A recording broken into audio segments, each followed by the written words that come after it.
আমরা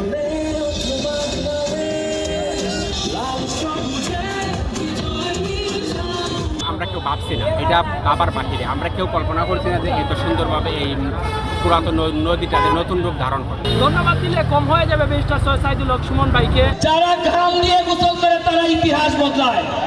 40 বছর ধরে যাওয়া হয় না, 4 মাসে তা হয়েছে। জন্মের পর থেকেই দেখছি অনেক ময়লা স্তূপ ছিল। আমরা কখনোই কল্পনাই করতে পারি নাই যে এখানে এরকমভাবে স্পিড ট্যুর আমরা চালাবো। আজকে এই যে আমি ব্যারিস্টার সুমন ভাইয়ের সাথে উঠলাম, ভিডিও করলাম, অত্যন্ত ভালো লাগতেছে। এখানে যে স্পিড বোট চলতেছে, আগে তো এদিকে দুর্গন্ধের কারণে এদিকে আসলে ওই করা যেত না। বাজারের যত বর্জ্য ময়লা আছে সবগুলা ময়লা এই নদীতে ফালায় এতভাবে বাজে অবস্থা ছিল। এই বাজে অবস্থা থেকে এত সুন্দর একটা পরিবেশ করে দেওয়ার জন্য আজকে এটার উদ্বোধন। নদী আগে শুকনা থাকতো, ময়লা আবর্জনা এটার মধ্যে বড়া থাকতো, সে এমপি হওয়ার পরে এটা পরিষ্কার হয়ে এখন আমরা এটার মধ্যে গোসল করতাম। কল্পনা করতে পারছি না এরকম যে আমরা পানি দেখব। 40 বছর ধরে যাওয়া হয় না, 4 মাসে তা হয়েছে।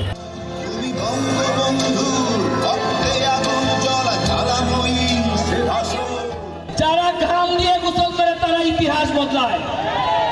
ঘাম দিয়ে গোসল করতে যেহেতু শিখছি, আপনারা আশ্চর্য হবেন।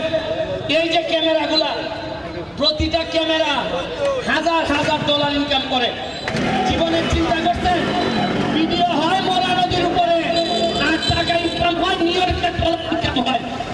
এই প্রথম সোনারঘাটের মাটিতে শুরু হয়েছে।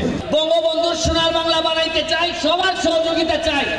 আমি একা সব পারবো না, তবে আমি নমুনা